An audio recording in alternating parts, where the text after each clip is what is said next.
Baik, halo Kak Alfi. Halo Kak. Oke, selamat pagi dan terima kasih karena sudah meluangkan waktunya untuk melaksanakan konseling pada hari ini ya. Ya Kak. Nah, baik. Mbak Alfi kebetulan lagi di mana ini sekarang? Kebetulan saya lagi di luar Bojonegoro Kak. Oh, oke. Nah, baik nih, sebelum kita memulai, jadi saya ingin menyampaikan terlebih dahulu bahwa nanti ketika pelaksanaan konseling berlangsung dan ketika Mbak Alfi menceritakan apa yang ingin Mbak Alfi sampaikan kepada saya, Mbak Alfi tidak perlu khawatir karena nanti semua itu akan bersifat rahasia. Nah, karena di dalam BK itu terdapat beberapa asas, salah satunya yaitu asas kerahasiaan. Jadi, saya tidak akan menyebarkan ke pihak manapun. Nah, jadi Mbak Alfi tidak perlu khawatir dan Mbak Alfi boleh bercerita dengan nyaman tanpa adanya rasa untuk dihakimi. Nah, bagaimana Mbak Alfi? Apakah bisa dipahami? Gimana Kak? Apakah bisa dipahami apa yang telah saya sampaikan tadi? Eh, iya Kak, bisa. Oke, nah, saya ingin bertanya ini, bagaimana kabarnya Mbak Alfi saat ini? Alhamdulillah kebetulan hari ini saya baik ya Kak kabarnya. Cuma ya emang agak capek aja sih Kak. Oke, kalau capeknya ini lebih ke badan apa ke pikiran nih kira-kira? Lebih capek ke pikiran Kak.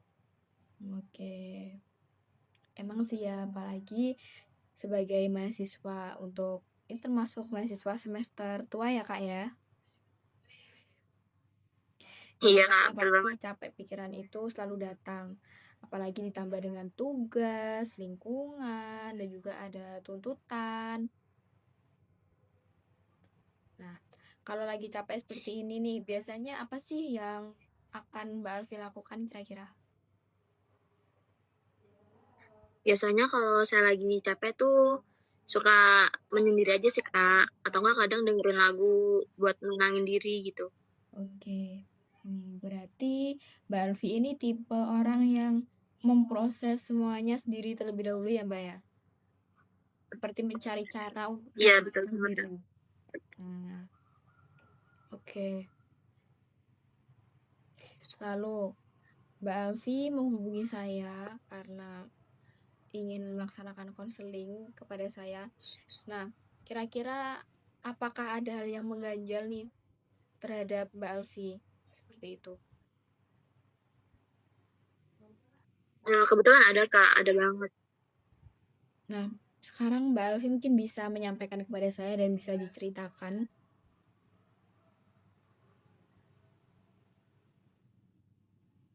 Saya tuh kayak ngerasa apa ya Kak, kayak kurang nyaman sih Kak sama di lingkungan saya yang sekarang ini. Perasaan gak nyaman. Nah, perasaan gak nyamannya ini kira-kira seperti apa?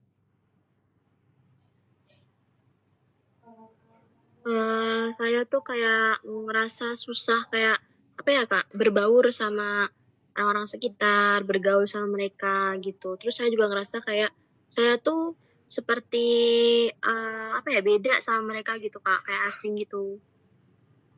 Oke.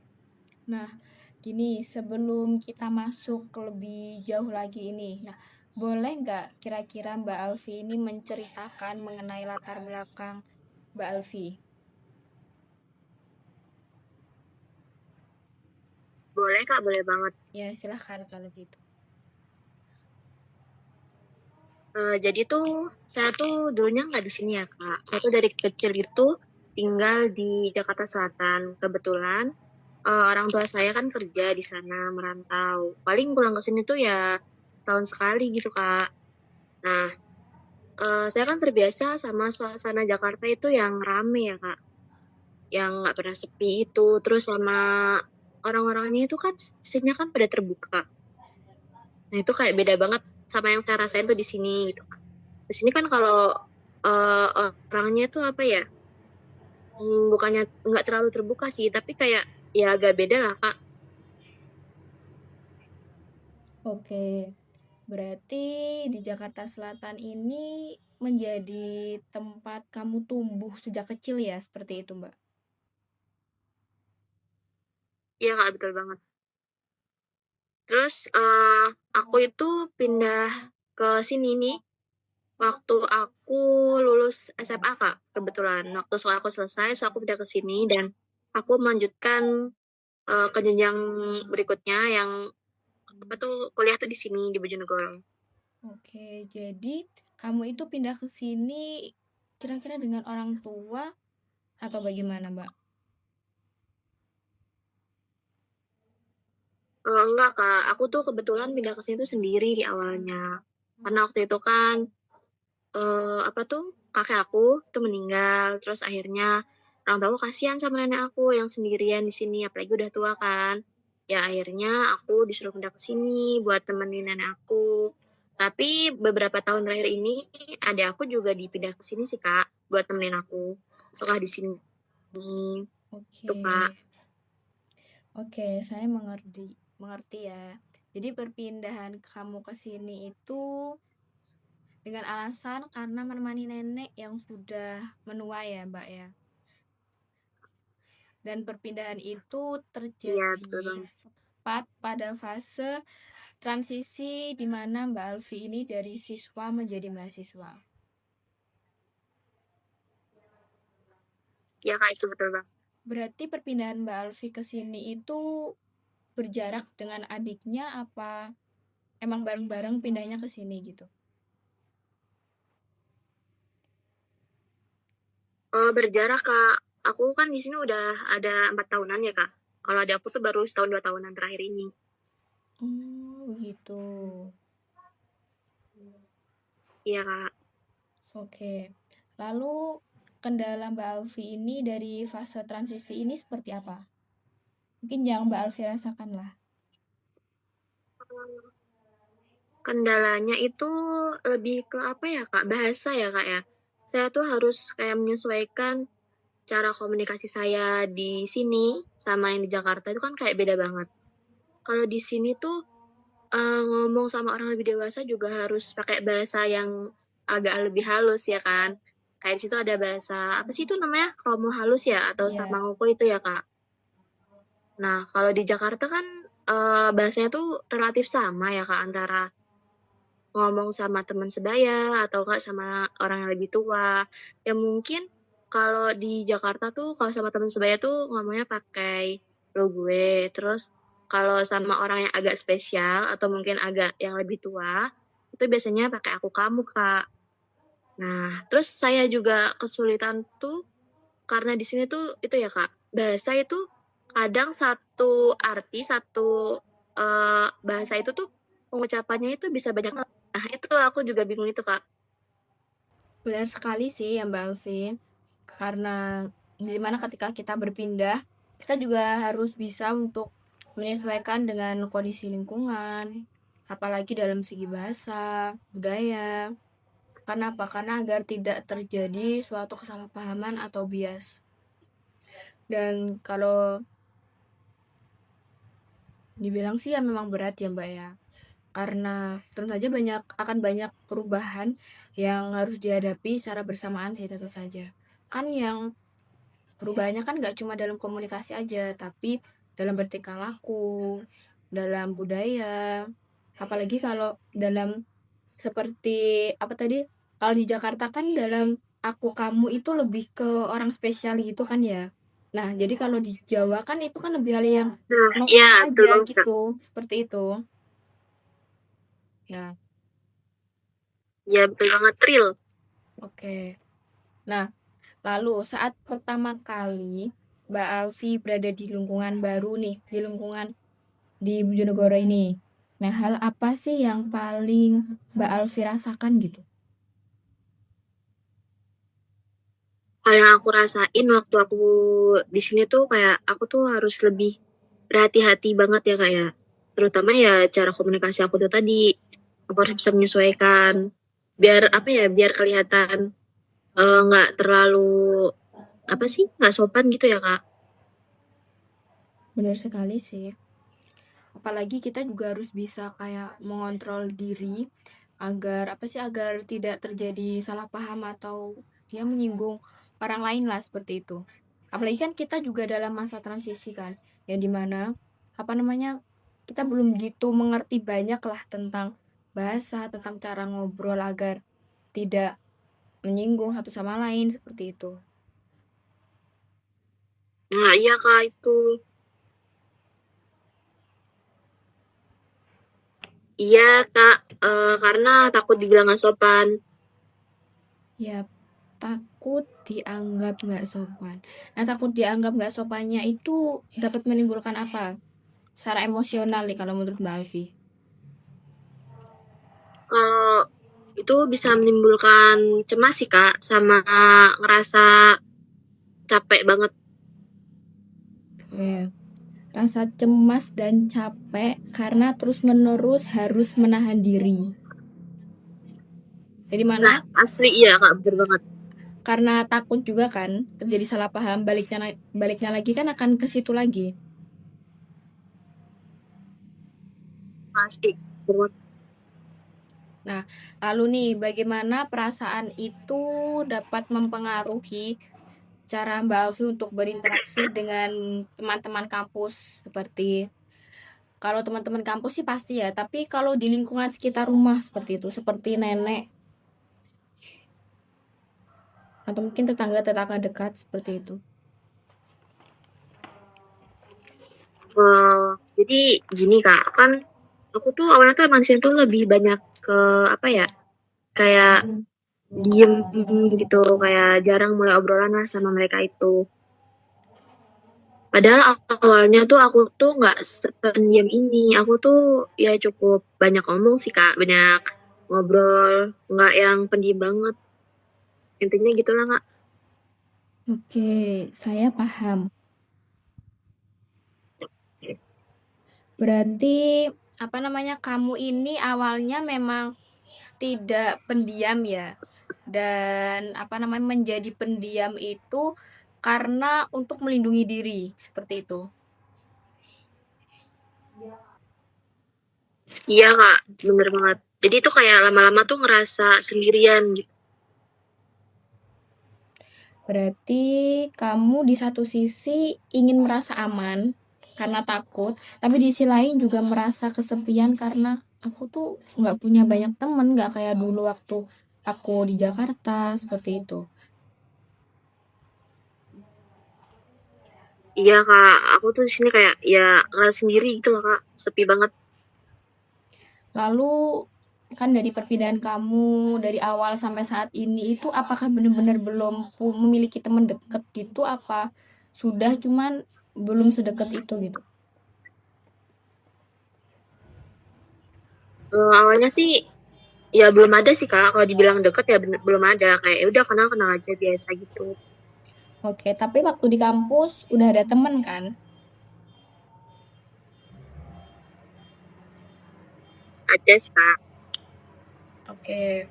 Nah, jadi gini Alfi, dari semua pengalaman yang kamu ceritakan, mulai dari berpindah ke lingkungan yang baru, terus menahan diri ketika berinteraksi, sampai merasa berbeda. Nah, menurut kamu ini, bagaimana semua itu dapat mempengaruhi cara kamu itu untuk memandang diri kamu sendiri saat ini?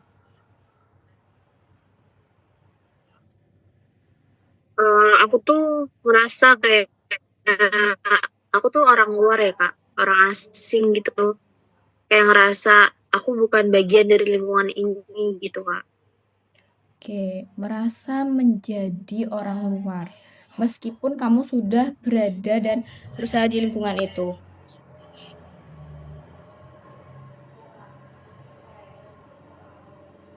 Iya Kak, rasanya kayak kayak gitu, kayak orang luar gitu. Oke, merasa seperti menjadi orang luar itu terdengar cukup menyakitkan ya, Mbak ya. Karena apalagi di saat kamu sebenarnya itu sedang berusaha untuk menyesuaikan diri. Intinya kayak Kamu berusaha untuk menyesuaikan diri dengan lingkungan baru gitu.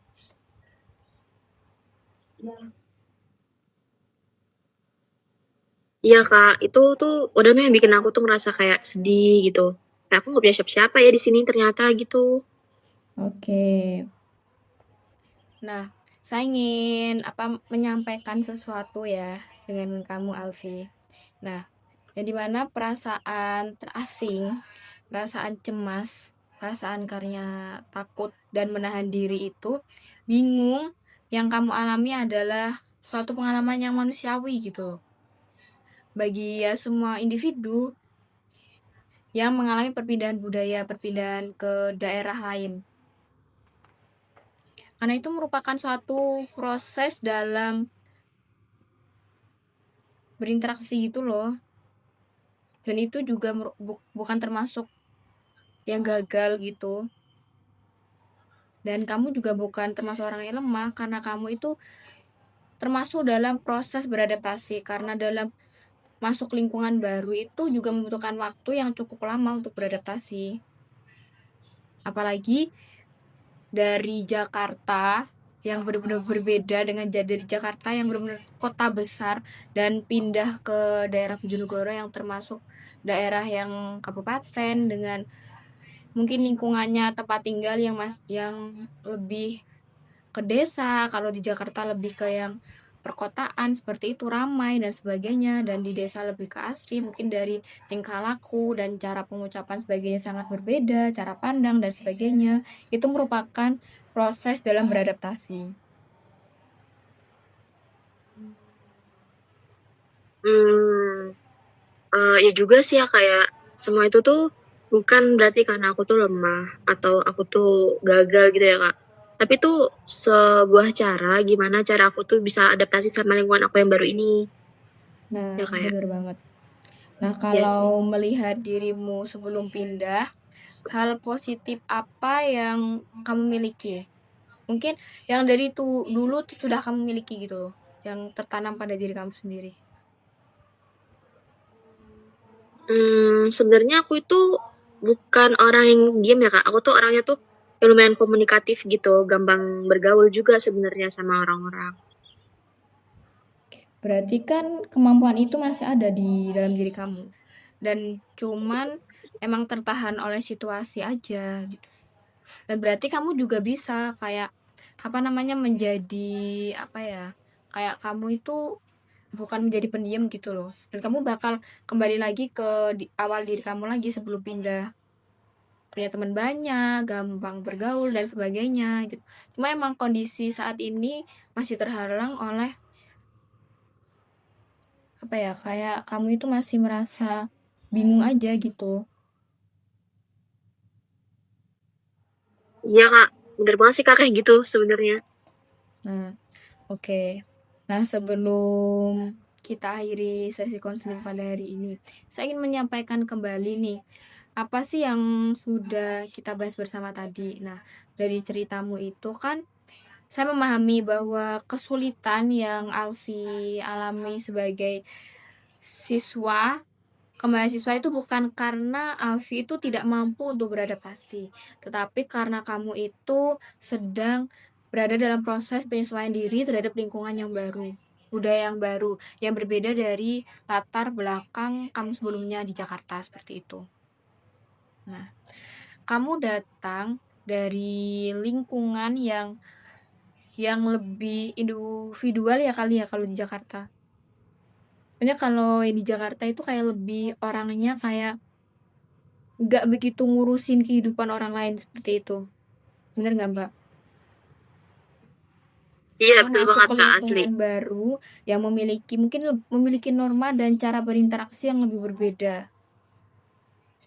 Apalagi ya namanya orang tinggal di perkotaan dengan di pedesaan kan jelas sangat berbeda ya, Mbak ya. Nah, yang dimana dalam proses itu kamu Beda itu banget. berusaha keras menahan diri agar tidak terjadi salah paham seperti itu. Nah, yang dimana usaha tersebut itu menunjukkan bahwa kamu itu sebenarnya peduli dan ingin diterima seperti itu.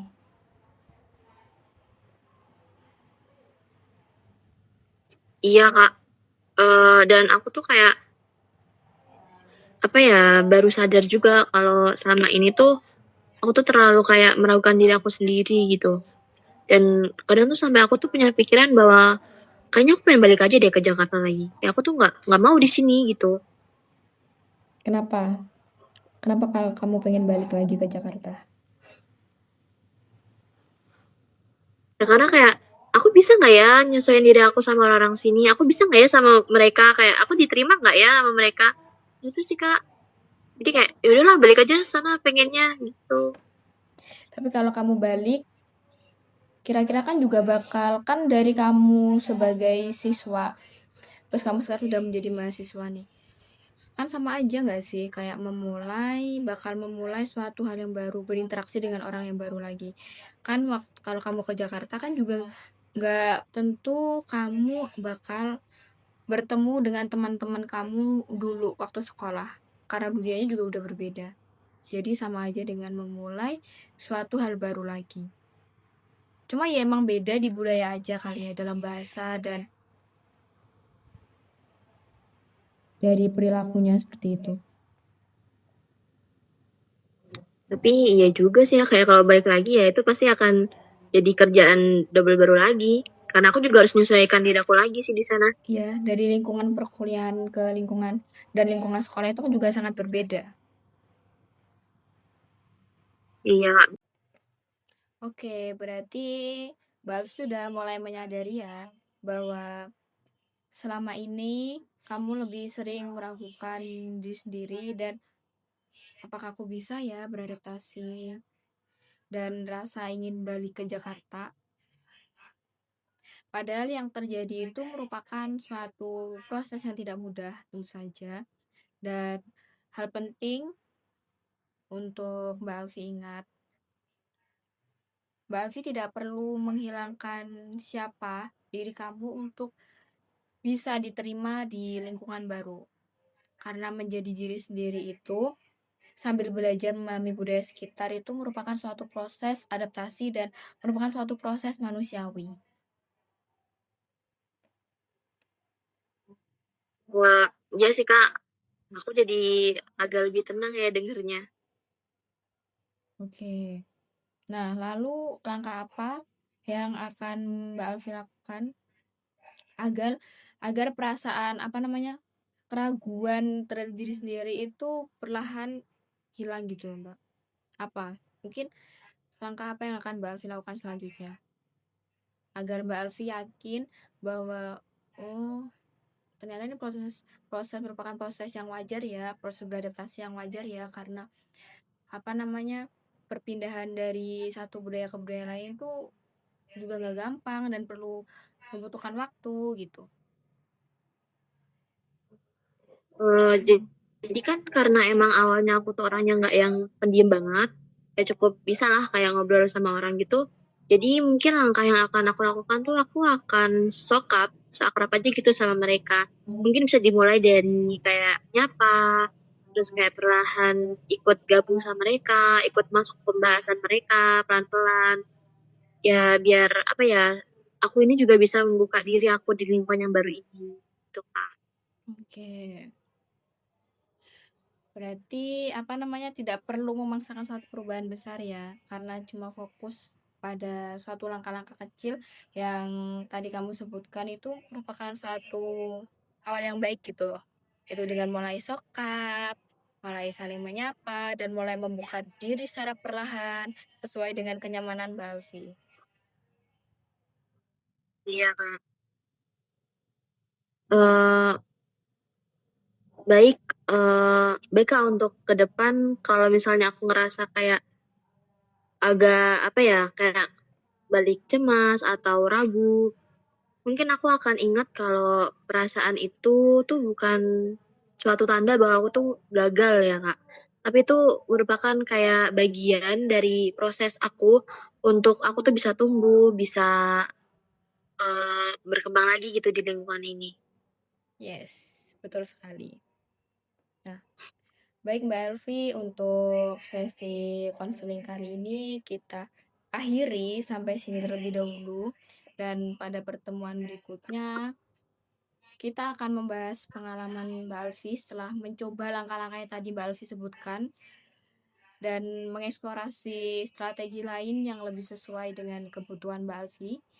Nah, sebelum kita benar-benar menutup sesi konseling pada hari ini, saya ingin bertanya kepada Mbak Alfi, bagaimana perasaan Mbak Alfi sekarang setelah melalui pembicaraan pada pagi hari ini? Jujur yang saya rasain tuh saya jadi lebih lega ya Kak ya. Dan saya tuh juga jadi lebih paham sama diri saya sendiri dan udahlah nggak usah nyalain diri sendiri lagi gitu. Pada intinya tuh saya juga tetap harus belajar eh untuk jadi apa ya lebih baik lagi gitu dan yakin kalau aku bisa gitu. Baik, saya senang sih mendengarnya ya Mbak Alfi, karena Mbak Alfi juga memiliki semangat yang tinggi dan keberanian Mbak Alfi juga untuk bercerita dengan saya pada hari ini itu merupakan langkah penting dalam proses Mbak Alfi.